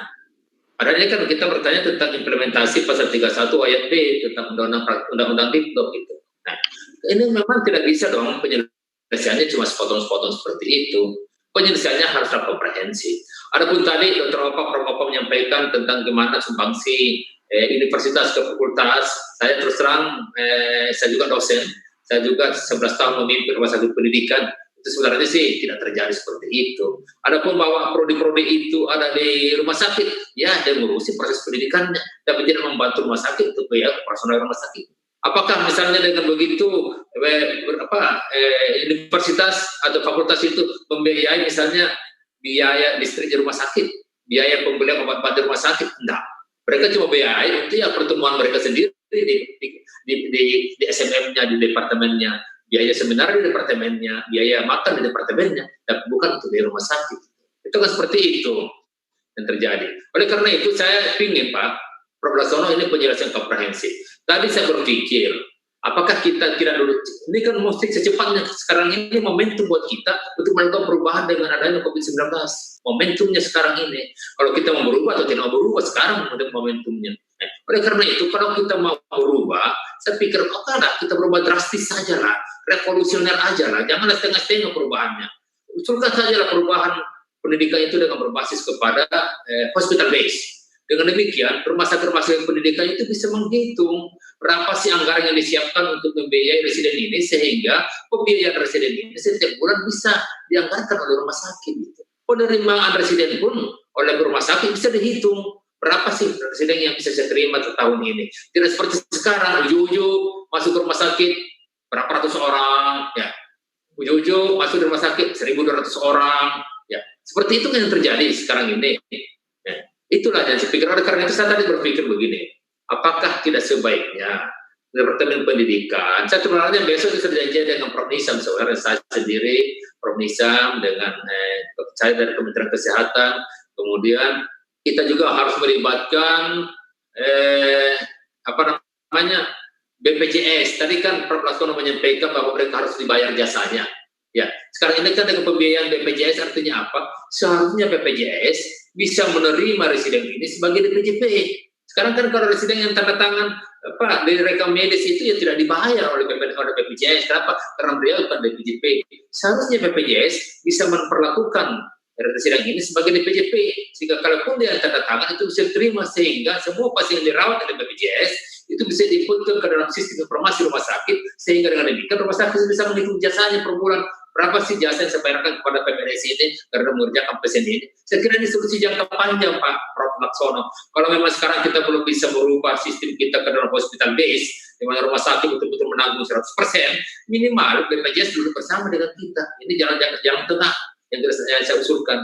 Jadi BPJS, Kementerian Kesehatan, Kementerian Pendidikan, kemudian juga mungkin Kementerian Dalam Negeri, karena banyak juga rumah sakit pendidikan di bawah rumah sakit umum daerah, kita duduk bersama supaya BPJS memberikan semacam apresiasi kepada residen sebagai DPJP, sehingga kalau mereka melakukan pelayanan itu bisa dibayarkan jasanya. Kenapa? Dia bisa inputkan namanya masuk ke dalam sistem informasi dan bisa dihitung oleh rumah sakit sebagai jasa mereka. Saya kira ini adalah solusi jangka pendek. Jadi kalau saya sih, kita tidak boleh mempertahankan yang ada sekarang. Yang sekarang ini terus terang, kalau kita bertahan dengan sistem yang ada sekarang ini, ya sampai kapanpun tidak akan ada penyelesaian dan kita akan kewalahan terus. Masalah akan muncul terus. Kita ambil jangka radikal dengan merubah menjadi hospital base, saya lebih setuju itu. Tapi kalau memang ini tidak bisa terima hospital base, oke, jalan tengah, duduk bersama dengan BPJS supaya mereka bisa diterima sebagai DPJP. Saya kira itu jalan keluar. Jangan dong dikembangkan ini kepada rumah sakit. Mana rumah sakit mampu membayar? Periksa rumah sakit mana yang mampu membayar untuk ini. Pada Laksono betul, operasional cost rumah sakit meningkat karena ada marginal cost. Seperti itu. Saya kira itu yang saya sampaikan. Terima kasih. Baik, terima kasih Prof. Kadir. Kita masih punya waktu sekitar 7 menit. Kita akan ke peserta online dulu. Ada pertanyaan dari Pak Fauzan Ilafi. Ya, silakan pertanyaannya. Ya, terima kasih dokter atas kesempatannya. Sebenarnya pertanyaan saya banyak, cuman mungkin saya akan memberikan 3 pertanyaan utama saya saja, Dok. Yang pertama terkait dengan status dari PPDS di Undang-Undang Dikdok 2013. Yang saya lihat pitfall di sini adalah statusnya hanya sebagai mahasiswa yang menyebabkan banyak instansi yang tidak mengakui PPDS sebagai salah satu pekerja yang bisa mendapatkan hak insentif. Apakah langkah-langkah yang harus dilakukan terkait advokasi ini? Apakah memang revisi dari Undang-Undang Dikdok 2013 ini mutlak harus dilakukan untuk merubah sistem PPDS secara keseluruhan? Lalu yang menjadi pertanyaan saya yang kedua adalah mengapa perubahan ini tidak terjadi sejak dahulu? Apakah memang tidak adanya goodwill dari pemerintah ataupun dari pihak-pihak stakeholder terkait terhadap keberlangsungan PPDS dan sistem kesehatan nasional? Karena seperti yang kita tahu, jika PPDS ini mundur semua, sistem kesehatan akan kolaps. Jadi, apakah memang tidak ada goodwill atau memang tidak ada anggaran khusus yang dialokasikan untuk hal-hal ini? Yang ketiga, tadi saya juga sempat kaget jika memang ada perbedaan data mengenai ketersediaan PPDS ataupun kebutuhan PPDS di Indonesia. Apakah memang tidak ada kolaborasi atau integrasi terkait kebutuhan dari dokter spesialis itu sendiri ataupun distribusinya dan juga permintaan terhadap kebutuhan ini di masa depan. Mungkin 3 itu dulu aja, Dok. Terima kasih banyak. Baik, terima kasih Pak Fauzan. Mungkin Prof. Laksono bisa menanggapi terkait tadi advokasi mengenai insentif. Ya, Pak Fauzan ya. Di Undang-Undang Dikdok 2013 itu undang-undang yang visioner ya. Pertama kali dalam sejarah itu ditegaskan dan katanya harus loh Pak. Presiden itu bukan mahasiswa biasa, tapi dia seperti magang yang harus mendapat hak dan tapi juga ada kewajiban. Nah, haknya adalah insentif dan juga mendapat waktu kerja yang ada istirahatnya ya. Jadi ini langkah historis Pak Fauzan ya. Itu ada ya. Coba dibaca lagi Pak ya, tadi yang di PowerPoint saya atau di undang-undangnya ya. Itu wajib ya. Nah, memang yang terjadi itu tadi seperti kata Pak Prof Kadir ya, itu pemahaman mengenai hal ini belum tuntas ya. Undang-undang Dikdok itu tadi kita tidak berani pada waktu itu ya, tidak berani langsung ke hospital base karena itu meloncat betul dan tadi saya seberapa dengan Bu Ova bahwa hospital belum siap ya, kolegium juga masih belum independen betul ya. Nah sehingga kita perlu ada apa yang disebut sebagai semi hospital base. Nah ini apa praktisnya ya? Jadi rumah sakit itu harus ya melihat ya ini, kalau dia rumah pendidikan ya, residen itu bagian dari tenaga kerjanya. Jadi kalau cuma butuh tadi 10 dokter obskin, Sarjito misalnya, jangan ambil 14. Tapi yang 10 yang diambil itu, tadi yang Prof. Kadir katakan ya, itu memang sekali lagi Undang-Undang Dikdok itu dikerjakan setelah Undang-Undang BPJS 2011 di DOK ya. Jadi kita juga waktu kita tuh DPR dan tim pendamping ahli itu berusaha menyiapkan tenaga dokternya untuk BPJS. Dan itu kita melihat ke luar negeri di mana rumah sakit itu yang membayar ya dari jasa pelayanan. Dan ini bisa ada uangnya kalau residen itu dihitung betul. Kalau bisa cuma 10 ya 10, jangan terima 15. Tapi yang 10 itu dibayar betul. Sekarang tidak. Jadi ini Prof. Kadir ya, proses ini yang belum berjalan. Nah, daripada kita radikal ke hospital base, dan itu harus mengubah undang-undang Sisdiknas ya, mengapa kita tidak mencoba ini dulu Prof. Kadir ya? Kita coba Pak, untuk kedepannya residen itu dihitung sebagai tenaga kerja.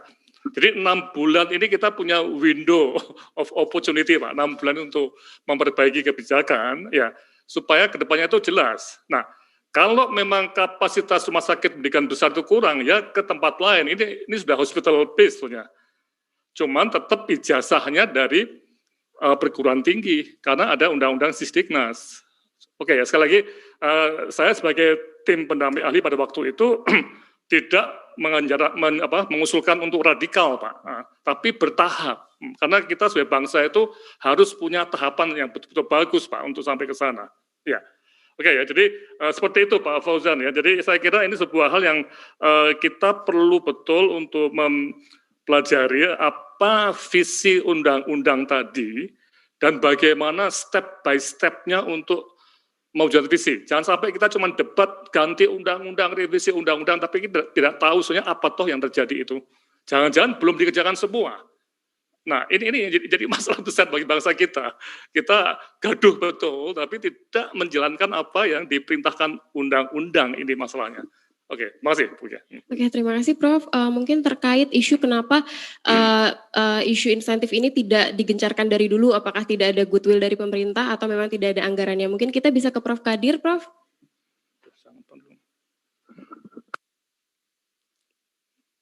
Apakah masih bersama kita?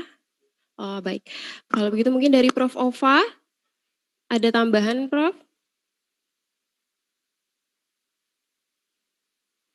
Atau dari Dr. Titi dan Dr. Andi mengenai Baik. mungkin dari Dr. Ya. Dr. Andi. Ya, mau. Ya. Gimana Mbak Dea? Sorry tadi tinggal. Gimana Mbak? Halo? Ya, halo Dok.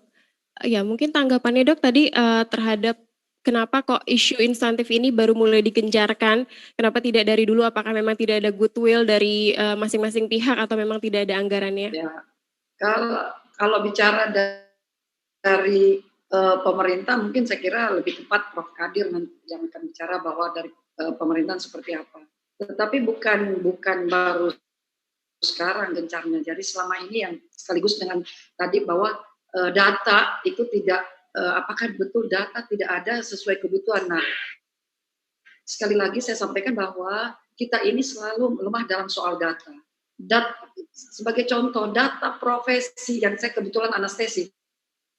Data profesi anestesi di Kementerian Kesehatan itu tidak sama dengan data profesi yang ada di profesi kita sendiri gitu. Jadi inilah data ini memang saya ingat bahwa tahun lalu kita ini pernah berbicara dengan pusat data Kementerian Kesehatan bahwa profesi semua akan online datanya ke Kementerian Kesehatan sehingga kita bisa mengupdate berapa sih sebenarnya data dokter anestesi di Indonesia supaya sama data yang di profesi dengan data di pemerintah dalam hal ini Kementerian Kesehatan. Nah, terkait dengan data kebutuhan dokter spesialis di di daerah itu memang sampai saat ini ya mungkin nanti diklarifikasi atau ditambahkan oleh Prof. Kadir sebagai Kepala Badan PPSDM ini memang belum merata karena kadang-kadang daerah membutuhkan di data kita belum ada. Itu kira-kira. Jadi kalau dibilang kenapa baru sekarang, sebenarnya ini sudah lama kita bicarakan proses seperti ini, sudah lama bicarakan. Lalu apakah tidak ada goodwill dari pemerintah? Saya kira kompetensi dari Pak Prof. Kadir untuk membicarakan dari pihak pemerintah. Saya kira itu saya sampaikan. Terima kasih. Ya, baik, terima kasih Dok. Baik para peserta, Bapak dan Ibu, karena waktu kita sudah habis, maka kita akan langsung ke sesi penutup dan nanti untuk pertanyaan yang belum terjawab, kita akan lanjutkan lagi di minggu depan. Ini hanyalah sesi awal, jadi nanti minggu depan kita akan melakukan sesi-sesi berikutnya masih mengenai kajian kebijakan residen. Baik, untuk Prof. Laksono mungkin bisa memberikan penutup. Oke, terima kasih Mbak Kia ya. Jadi betul, jadi ini baru pertemuan pertama ya dari satu seri yang bisa panjang dan tadi menarik ya saya catat di sini Profesor Kadir menyatakan bahwa insentif untuk residen ini hanya jangka pendek selama 6 bulan ke depan ya. Mungkin sampai ya mungkin Januari ya di masa Covid ya. Tapi bagaimana setelah itu? Nah ini yang jadi satu isu kunci ya. Sehingga kami dari PKMK UGM dan kebetulan kami sudah hampir 20 tahun ya menggeluti masalah ini, itu mengajak teman-teman semua untuk mencari solusi tadi seperti yang katakan Bu Titi, jangka pendek atau jangka panjang ya. Tapi sekali lagi bahwa kita perlu untuk melihat berbasis pada bukti ya. Kalau kita belum pernah mengerjakan semi hospital base misalnya ya, atau tadi yang di amanat undang-undang ya, tetap industry base ya. Ya, apakah kita bijak kalau kita langsung lompat ke hospital base ya? Nah ini satu hal yang perlu kita pikirkan. Kita sekali lagi sebagai bangsa itu harus belajar. Nah tadi juga ada beberapa pertanyaan ya yang betul ya Mbak yang ada di chat ya. Nanti kita akan coba kumpulkan dulu pertanyaan ini dan nanti minggu depan kita akan melihat. Jadi ini akan kita lihat sebagai bagian dari tadi pembelajaran bangsa kita. Kita mau kemana nih arahnya? Yang jelas memang visi Undang-Undang Dikdok itu residen itu sebagai tenaga kerja ya. Ya, tapi undang-undang ini juga masih dalam konteks adanya Undang-Undang Sisdiknas ya.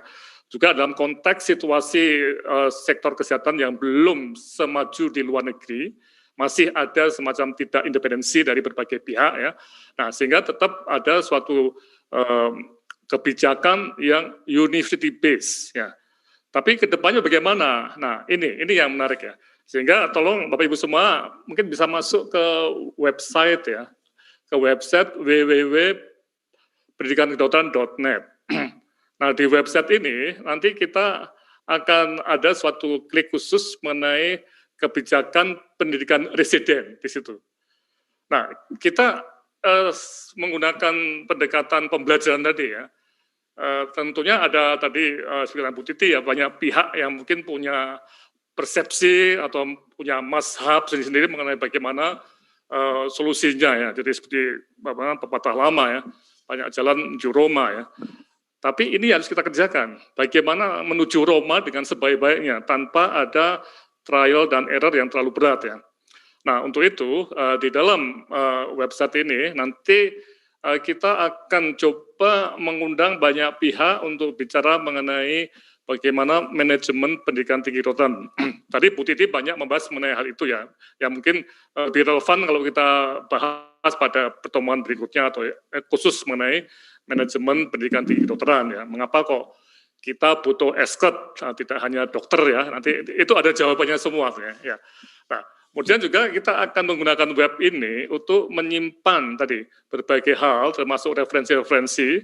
Seperti tadi yang katakan Prof. Kadir, bagus sekali ya, bahwa kita 6 bulan itu harus mencari solusi jangka panjang di tahun 2021 dan seterusnya nih. Kita mau kemana ini? Apakah mau seperti ini terus? Saya sepakat Prof. Kadir ya, bahwa kita tidak bisa seperti ini terus ya.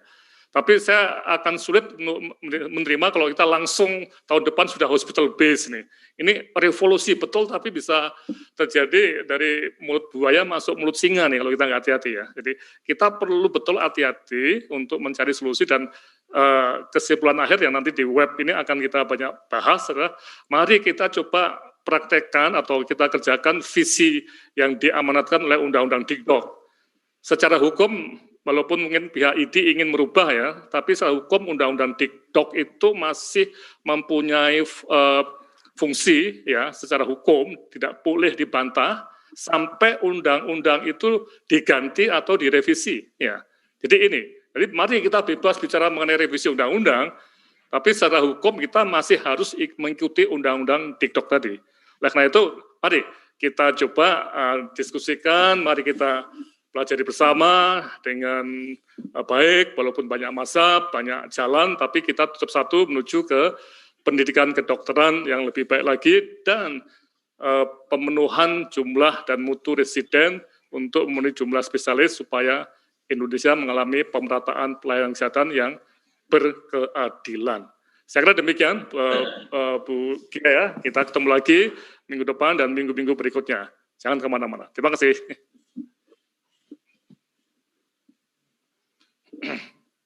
Ya, baik. Terima kasih, Prof. Itu tadi sesi diskusi online kita hari ini bahwa dibutuhkan adanya kolaborasi antar pihak dalam implementasi Undang-Undang Pendidikan Kedokteran dan bagaimana nanti kita menyusun sistem rekrutmen dan juga pembiayaan yang bisa disetujui oleh berbagai pihak.